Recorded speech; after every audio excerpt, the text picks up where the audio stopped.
तो चलिए अब आपको सीधे पीलीभीत की बिसलपुर विधानसभा क्षेत्र में लिए चलते हैं, जहां योगी आदित्यनाथ पहुंचे हुए हैं जनसभा को संबोधित करेंगे। धन्यवाद देता हूं कि इन्होंने उद्गम स्थल पर जहां मां गोमती विलुप्त हो गई थी, उस स्थल को फिर से श्रमदान के माध्यम से पुनर्जीवित किया है। और आज न केवल गोमती की अविरल और निर्मल धारा पीलीभीत में, बल्कि पीलीभीत से लेकर के लखनऊ, सीतापुर, लखनऊ होते हुए वाराणसी तक यह अविरल धारा आज भी बह रही है। भाइयों बहनों, आज जब मैं आपके पास बीसलपुर में आया हूं, हमारे वर्तमान विधायक श्री राम शरण वर्मा जी लगातार आपके लिए कई बार से इस क्षेत्र की समस्या को लेकर के लड़ते थे और उसका परिणाम भी आप सबको देखने को मिलता था।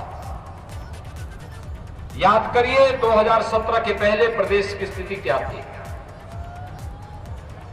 प्रदेश में अराजकता थी, गुंडागिर्दी थी, लूट खसोट थी,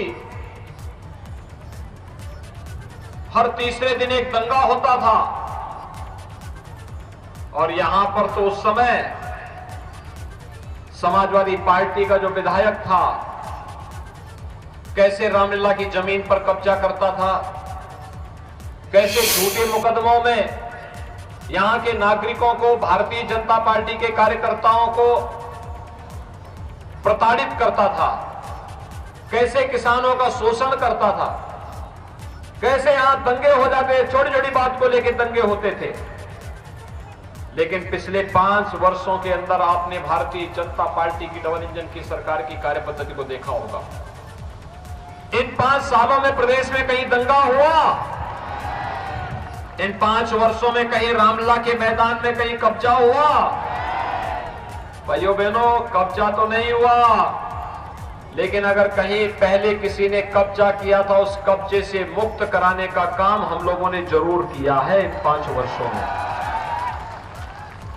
अभी मैं पूरनपुर से आ रहा हूं, इससे भी बड़ा मैदान वहां पर 2017 में जब हम लोग आए थे, उससे पहले 12 से 17 के बीच उस रामलीला मैदान में भूमाफियाओं ने सत्ता के संरक्षण में समाजवादी पार्टी के गुर्गों ने कब्जा कर लिया था। जब हम लोग 17 में आए तो हमारे यहां के चारों विधायक मेरे पास आए थे और भाइयों बहनों, हम लोगों ने उस समय ये तय किया था कि अगर बुलडोजर सड़क बनाने का काम करेगा तो अवैध कब्जों को मुक्त कराने का काम भी करेगा। रामलीला मैदान वहां कब्जे से मुक्त है, सुरक्षित है। एक बड़ा मैदान वहां पर रामलीला के लिए भी, जहां 1 लाख की भीड़ इकट्ठी हो सकती है और रामलीला के साथ साथ हर प्रकार के मांगलिक और सार्वजनिक कार्यक्रमों के लिए लोगों के लिए एक जगह मिल गई है, सुरक्षित जगह मिल गई है। ऐसी स्थिति पूरे प्रदेश के अंदर थी। भाइयों बहनों, याद करिए 2017 के पहले हर तीसरे दिन एक दंगा होता था, कर्फ्यू लगता था, महीनों कर्फ्यू रहता था, बाजार में बमबाजी होती थी, व्यापारी परेशान रहता था, महिलाएं असुरक्षित रहती थी, बेटियां स्कूल नहीं जा पाती थी। लेकिन 2017 के बाद आपने देखा होगा, अब उत्तर प्रदेश में कर्फ्यू नहीं लगता, अब दंगे नहीं होते, अब बमबाजी नहीं होती। कर्फ्यू का स्थान ले लिया है कांवड़ यात्रा ने। और भाइयों बहनों, कांवड़ यात्री जब निकलता है तब बमबाजी नहीं होती, अब तो हर हर बम बम का नारा लगा करके कांवड़ यात्री निकलता है।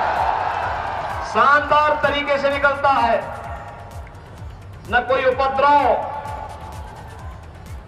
न व्यवस्था, न अराजकता, न गुंडागर्दी। भाइयों बहनों, मैं केवल आपसे एक बात पूछना चाहता हूं, 2017 के पहले आपको बिजली मिलती थी? बिजली के भी उस समय जाति हुआ करती थी, बिजली का भी उस समय मजहब हुआ करता था। बिजली की जाति और मजहब पिछली सरकारों ने तय कर दिया था। ईद और मुहर्रम रहेगी तो बिजली आएगी, लेकिन जब होली और दीपावली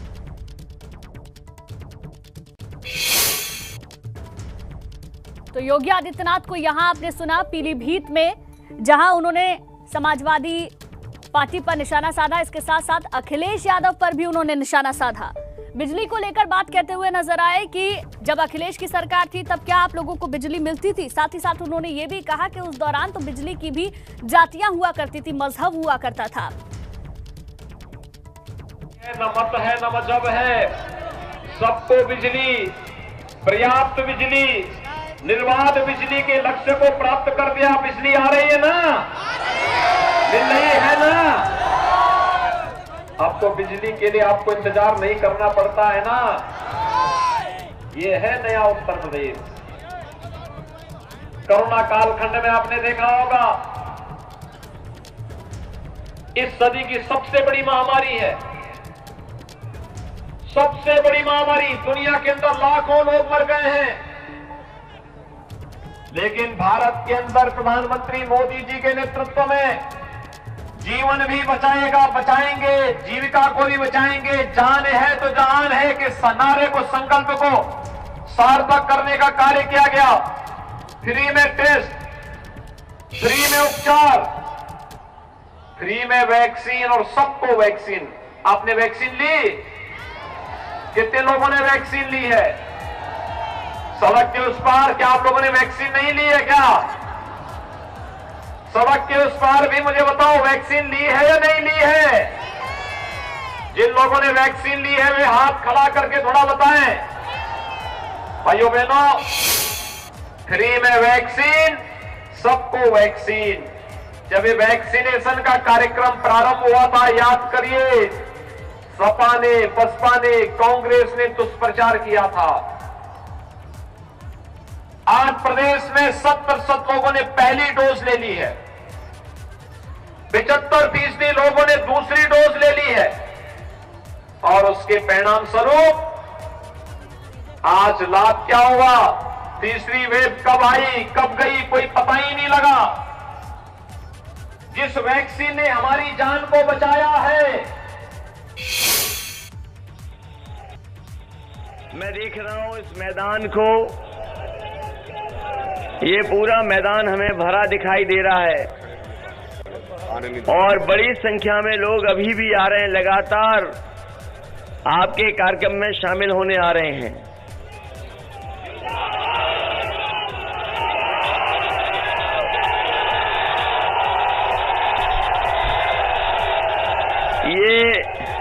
ये जो उत्साह और जोश दिखाई दे रहा है, ये जोश और उत्साह बता रहा है कि आपको पहले और दूसरे चरण में जो वोट पड़ा है उसकी जानकारी है, और तीसरे चरण में भी जो वोट पड़ने जा रहा है उसकी भी आपको लगभग जानकारी हो गई होगी। हालांकि पहले दूसरे चरण में ही समाजवादी पार्टी और गठबंधन ने शतक लगा दिया है, और मुझे पूरा भरोसा है तीसरे और चौथे चरण का जब मतदान होगा तो एक और सेंचुरी यहां से लग जाएगी। इसका मतलब ये है कि चौथा चरण जब खत्म होगा, गठबंधन को, समाजवादी पार्टी और गठबंधन को यहां की जनता पूरा बहुमत दे चुकी होगी। मैं और बातें करूं उससे पहले हम अपनी पार्टी के बहुत सारे नेता जिनको हमने खोया है, बहुत सारे नेता जिनको खोया है हमने, हम लोगों को उनको भी याद करना चाहिए। जिस समय मैं लखनऊ से चला हवाई जहाज में और जब मैं बरेली में उतरा तो मुझे जानकारी मिली कि समाजवादी पार्टी के बहुत ही वरिष्ठ नेता जो नेताजी के समय से लगातार नेताजी के साथ रहे, अभी लीडर ऑफ अपोजिशन थे, विधान परिषद में हमारी पार्टी के नेता प्रतिपक्ष थे। बड़े दुख की बात है कि आज वो हमारे बीच नहीं रहे हैं, आज उनका देहांत हो गया। हमें दुख है इस बात का कि पार्टी के बहुत वरिष्ठ नेता अहमद हसन जी हमारे बीच नहीं रहे। हमें दुख की बात है इस बात को लेकर के कि जिन्होंने कभी नेताजी के साथ शुरुआत की और वो ऐसे नेता थे कि जिन्होंने नेताजी का साथ जब नौकरी कर रहे थे तब भी दिया और जब नौकरी से रिटायर हो गए वो नेताजी के साथ आ गए, समाजवादी पार्टी के साथ आ गए, कभी उन्होंने साथ नहीं छोड़ा। और समाजवादी पार्टी ने भी, हम लोगों ने भी उनका साथ नहीं छोड़ा, लगातार उन्हें साथ रख करके अगर कहीं भी सम्मान देना पड़ा होगा सरकार में मंत्री बना करके या और पद पर सम्मान देने का, नेता प्रतिपक्ष बनाने का, तो नेता प्रतिपक्ष भी बनाया। और अभी मुझे याद है, अभी आखिरी में जब उन्हें कोरोना हुआ और कोरोना के बाद वो बीमार रहे, लगातार बीमार रहे, इलाज चलता रहा। जिस समय मैं उन्हें घर पे देखने गया तो वो वही बातें कह रहे थे कि मैंने नेताजी का कभी साथ नहीं छोड़ा, पार्टी का कभी साथ नहीं छोड़ा, मैं आजीवन नेताजी और समाजवादी पार्टी के साथ खड़ा रहूंगा। हमें दुख है इस बात का कि हमने एक ईमानदार नेता खोया है जो विभागों में काम करते रहे विभाग, लेकिन उन पर कोई उंगली नहीं उठा सकता था। अभी जब उम्र उनकी 90 हो गई थी तब भी समाजवादी लोगों ने कहा कि इतने उम्र वाले हैं, इन्हें क्यों एमएलसी बना रहे हैं। मैंने उनसे कहा कि नेताजी के साथ रहे हैं, ये आजीवन जब तक है तब तक एमएलसी रहेंगे और जिस पद पर हैं उसी पद पर बने रहेंगे, हम इनको हटाएंगे नहीं।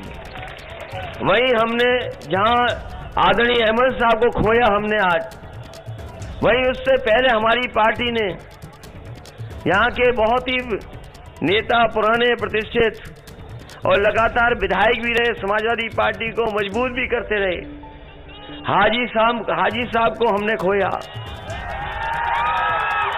और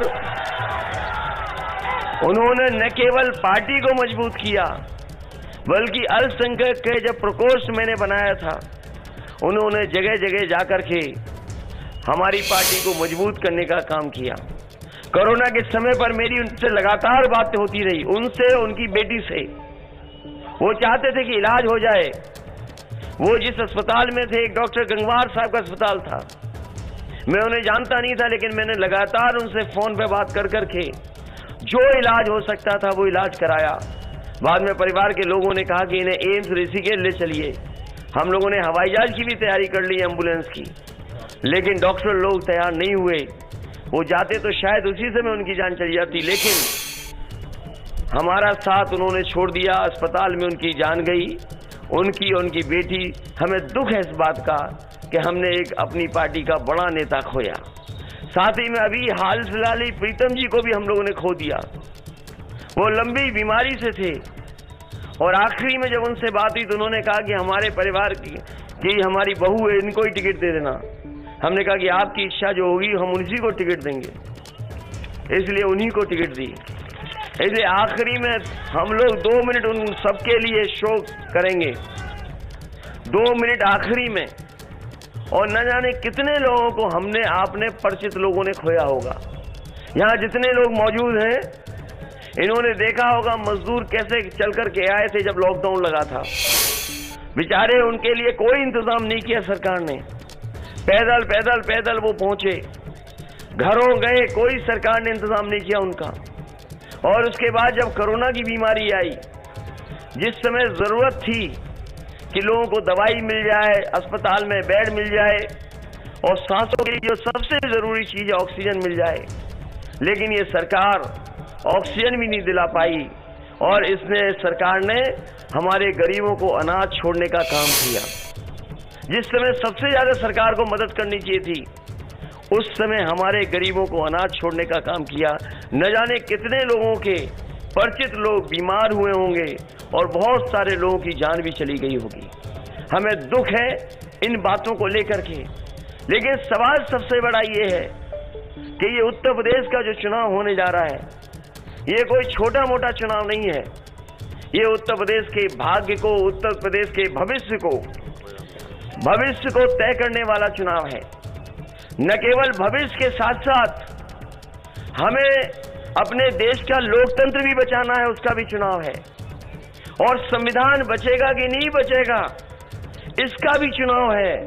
हमारे किसान भाई जानते होंगे, ये सरकार ऐसी है जिसने किसी की परवाह नहीं की। हमने और आपने जलियांवाले बाग की कहानी कितनी सुनी है, कितनी बार हम और आप लोग देखते हैं, समझते हैं बात को। अगर आजाद भारत में जलियांवाले जैसी घटना अगर कहीं हुई थी तो लखीमपुर में हुई थी। एक जीप सर किसानों को कुचल दिया, किसानों की जान गई।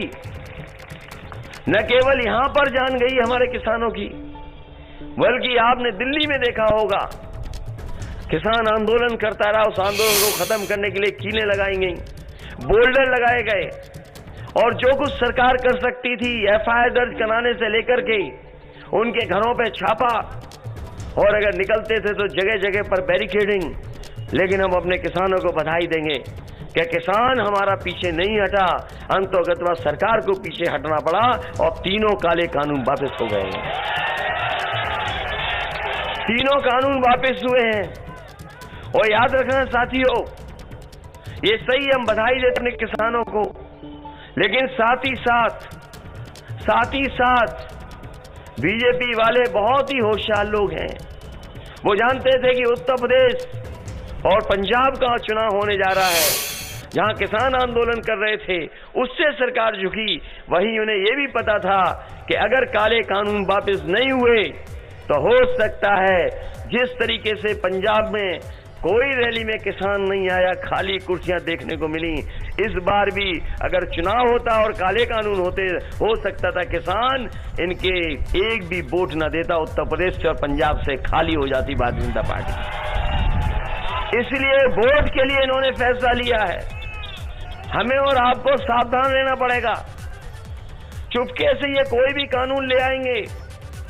इसलिए किसान भाइयों, हमें अपनी जमीन बचाने के लिए, हमें अपनी खेती बाड़ी बचाने के लिए, हमें कम से कम अपनी मेहनत की कीमत मिल जाए, फसल की सही कीमत मिल जाए, उसके लिए, और भविष्य में हम अपने परिवार के लोगों को क्या जमीन देकर के जाएंगे, उसके लिए भी ये चुनाव सबसे महत्वपूर्ण चुनाव है कि भारतीय जनता पार्टी हो सकता है पीछे से कोई कानून ले आए।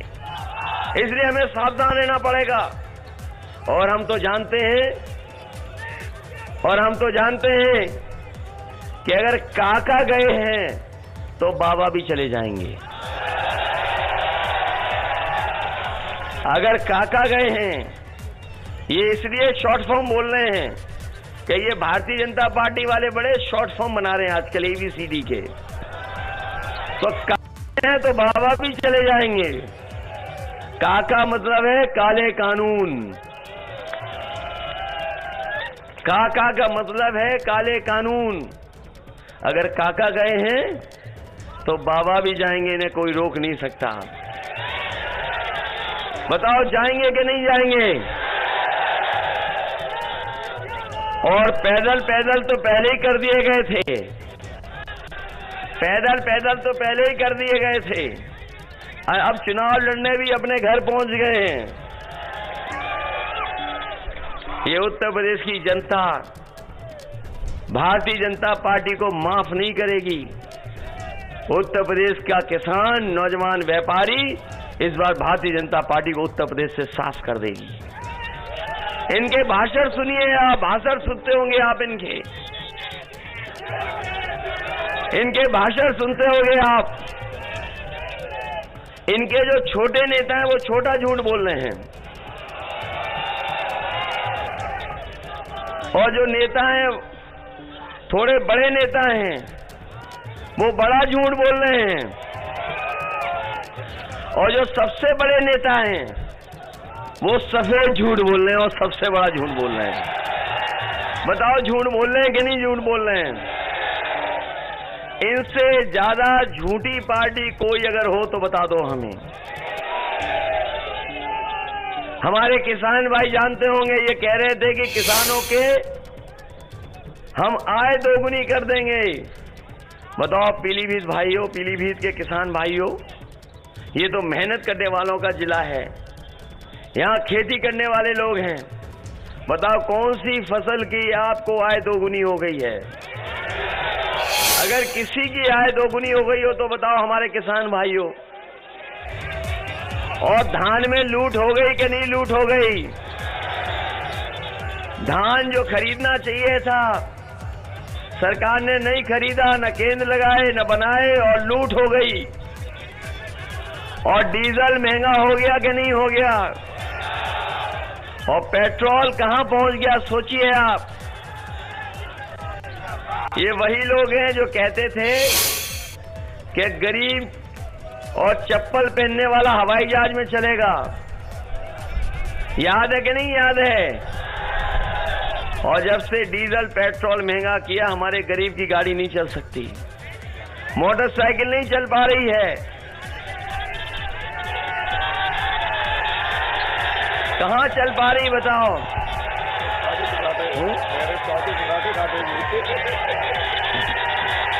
ये इन्होंने, मैं जानता हूं जो इशारा आप कर रहे हो, क्योंकि साइकिल को न पेट्रोल न डीजल की जरूरत, केवल पैडल और मेहनत की जरूरत है। इस बार साइकिल की कोई रफ्तार नहीं पकड़ सकता। और मैं कह रहा हूं आपसे, आप देख लेना, जिस समय पीलीभीत वाले वोट डाल देंगे, जब पीलीभीत वाले वोट डाल देंगे तो देखना बीजेपी के बूथों पर भूत नाचेंगे, कोई आदमी नजर नहीं आएगा। ये मैं जानता हूं, साइकिल वाले बैठे हैं साहब। बताओ खाद मिल गई कि नहीं मिल गई?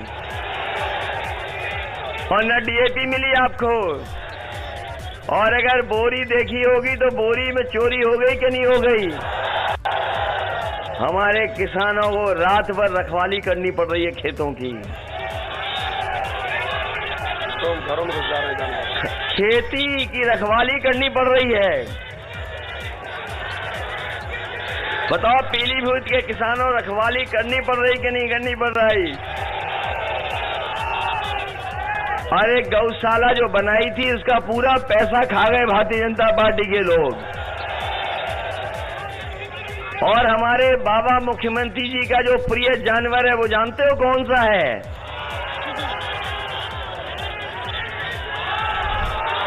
बताओ हमारे बाबा मुख्यमंत्री अपना प्रिय जानवर तक नहीं पकड़ पा रहे हैं, वो मार मार टक्कर लोगों की जान ले रहा है।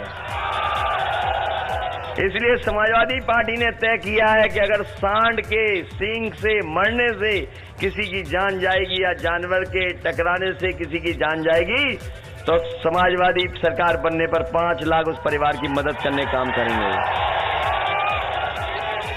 हमारे बाबा मुख्यमंत्री लखनऊ में बहुत सारे उन्होंने लैपटॉप, टैबलेट और स्मार्टफोन बांटे हैं। बताओ आप में से किसी को मिला हो तो बता दो। किसी को नहीं मिला। और अभी तक तो हम ये जानते थे कि हमारे बाबा मुख्यमंत्री कंप्यूटर नहीं चला पाते हैं, लेकिन अभी एक उन्होंने तस्वीर लगाई थी स्मार्टफोन से। ये खुद पूरब देख रहे हैं और जनता पश्चिम देख रही है। उस दिन पता लगा कि इन्हें स्मार्टफोन भी चलाना नहीं आता है। और ये जो गर्मी निकालने की बात कर रहे हैं, ये जगह जगह कह रहे हैं कि गर्मी निकाल देंगे, लेकिन वो जानते नहीं है कि इस बार किसान और नौजवान इनकी भाप निकाल देगा। और रही बची भाप, ये हमारे बीएड टेट वाले लोग, 69,000 वाले, शिक्षा मित्र वाले, ये बीएड से लेकर के इन्हें कितना लड़ना पड़ा है। बताओ आप लोग भाप निकालोगे कि नहीं निकालोगे? और मुझे सुनने में आया था कि शिक्षा मित्र वालों की ड्यूटी नहीं लगा रहे हैं। बीए टेट वालों की भी समस्या का समाधान अगर कोई करेगा तो हमने अपने मैनिफेस्टो में लिख दिया है कि आपको नौकरी देने का काम भी समाजवादी सरकार में होगा। और इसीलिए आप आभार का भी तख्ती लेकर के आए हैं। इसलिए समाजवादियों को मत भूलना। ये 69,000 वाले आरक्षण घोटाले वाले जानते हैं कि इनके साथ अन्याय हुआ है। ये लखनऊ जब जब गए हैं तो इनको अपमानित होना पड़ा है, इन्हें लाठी खानी पड़ी, इन्हें जेल जाना पड़ा, लेकिन ये लड़ते रहे। हम इनको 69,000 वाले लोगों को बता करके जा रहे हैं कि जो आरक्षण में इन्होंने धोखा दिया है, समाजवादी सरकार बनेगी तो इनकी भी समस्या का समाधान करने का काम समाजवादी लोग करेंगे। इसलिए हम आपसे विशेष निवेदन करने आए, अपील करने आए हैं।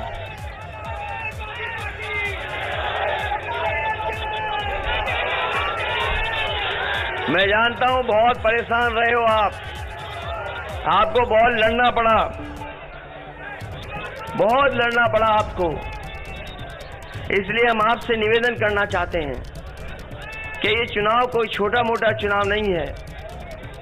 जो कुछ भी है, बीजेपी के सब नेता उत्तर प्रदेश में आ गए हैं। कहीं से भी जहां भी खाली है इनके नेता, उत्तराखंड खाली हो गए, वो सब आ गए। आपके हरियाणा वाले खाली हैं, वो सब आ गए। यूपी, मध्य प्रदेश वाले आ गए, और गुजरात वाले भेष बदल के घूम रहे हैं, बहुत सावधान रहना, वो भी आ गए हैं। लेकिन कुछ लोग तो हवा देखी उन्होंने, यहां उत्तर प्रदेश में हवा किसकी चल रही है, वो अपने कपड़ों का रंग बदल करके चुपचाप भाग गए यहां से। इसलिए आपसे मैं कहना चाहता हूं, ये चुनाव बहुत बड़ा चुनाव है। आपने अखबारों में पढ़ा होगा, अभी 28 बैंकों का पैसा लेकर के एक बहुत बड़ा उद्योगपति पैसा लेके भाग गया। भाग गया कि नहीं भाग गया? आप हम लोग अगर कहीं बैंकों से कुछ पैसा ले लेंगे तो बैंक हमारे पीछे पड़ जाती है। और अगर आपने जमीन या मकान कुछ रख दिया होगा बैंक को, तो समझ लो आपके घर मकान बैंक ले लेती है, नीलामी करा देते हैं। और ये देखिए, इतना बड़ा पैसा लेके भागा है, 28 बैंकों का 22,000 करोड़ से ज्यादा पैसा ले गया, और कहीं कोई पता नहीं है कहां गया है। बताओ, ये जो उद्योगपति भागा है वो कहां का है? और आप लोग सब पढ़े लिखे लोग हैं, कोई ये पहली बार भागा है क्या? पहले भी बहुत सारे भाग गए थे। वो जो भागे वो बताओ कहां के थे? तो इसलिए उत्तर प्रदेश को बचाओगे कि नहीं बचाओगे यार? और ये धीमे धीमे सब चीजें प्राइवेट कर रहे हैं। इन्होंने सरकारी हवाई जहाज बेच दिए, हवाई जहाज जहां खड़े होते हैं हवाई अड्डे बेच दिए, रेलगाड़ी बेच रहे हैं। आप पता कर लेना, रेलवे स्टेशन की सब जमीनें बेच दे रहे हैं, ये बंदरगाह बेच रहे हैं, पानी का जहाज बेच रहे हैं। और जानते हो क्यों बेच रहे हैं? क्योंकि ये जानते हैं कि ना रहेगा बांस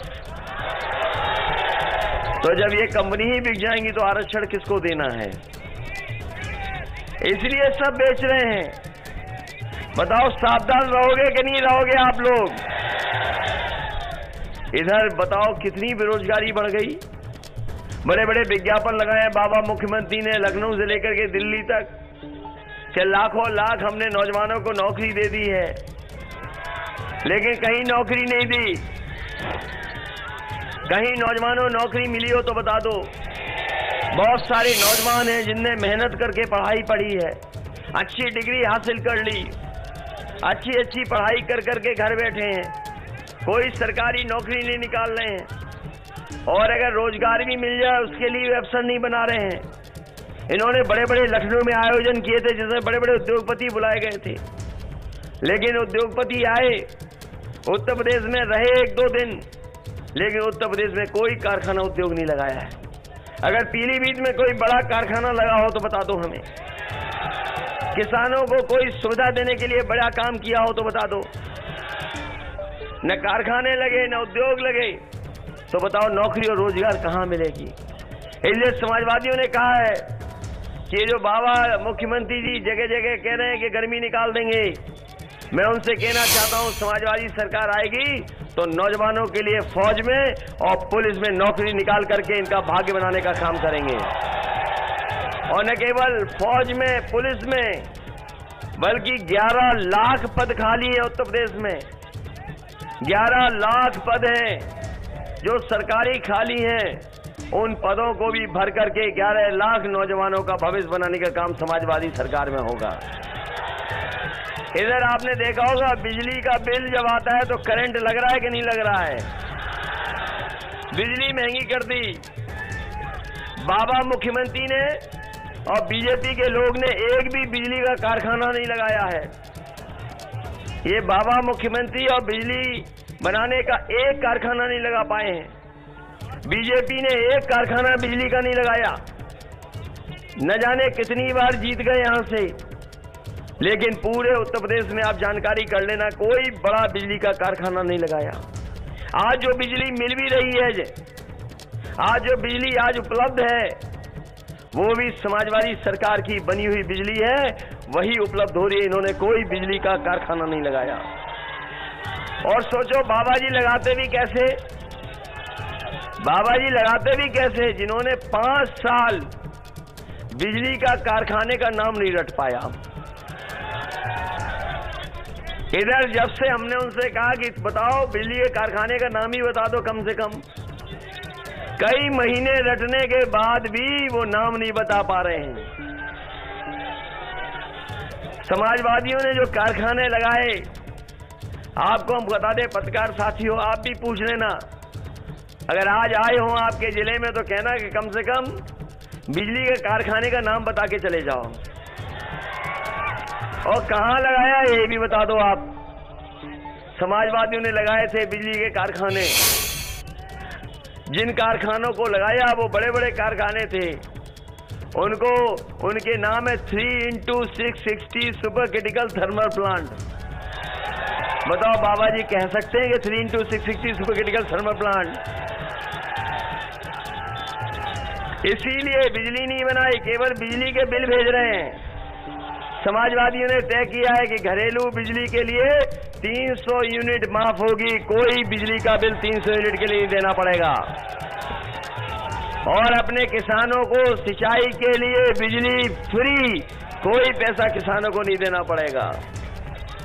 जब से समाजवादियों ने 300 यूनिट फ्री कहा है, भारतीय जनता पार्टी की बिजली गुल हो गई है और ट्रांसफार्मर फूक गया है।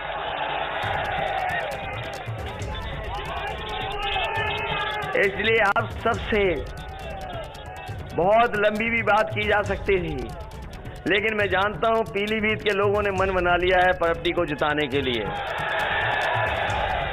बताओ चारों जिताओगे कि नहीं जिताओगे? बरेली वाले जानते हैं कि कितनी सीटें जीत के आ रहे हो।